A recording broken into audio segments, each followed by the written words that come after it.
In this tutorial, you'll learn how to find books, articles, and more at NIU Libraries using the NIU Libraries Search.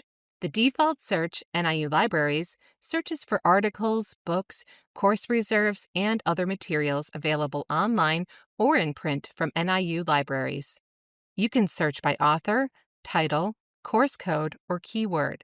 For instructions on searching NIU resources, plus items you can request from beyond NIU, watch the video Finding Books, Articles, and More Beyond NIU.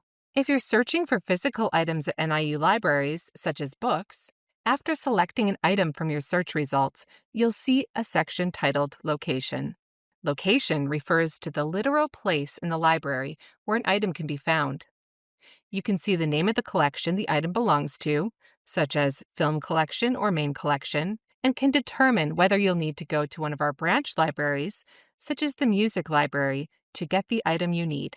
You can request most items, and we'll pull it off the shelf for you within a few business days and hold the item for you to pick up at the checkout desk on the first floor, the library lockers on the lower level, or at one of our branch locations. However, you may also get the item yourself from the shelves using the call number.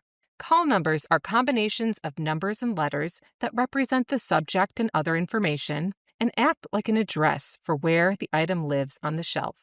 If you're searching for items that are online, such as journal articles, ebooks, and streaming media, instead of location, you'll see a link that says Available Online. A link to the resource will be provided under View Online. You may need to follow an additional link to get to the resource. For additional help, use the Chat with a Librarian service on the library's homepage to connect with the librarian during our virtual reference hours, or visit us in person at the Research Help Desk.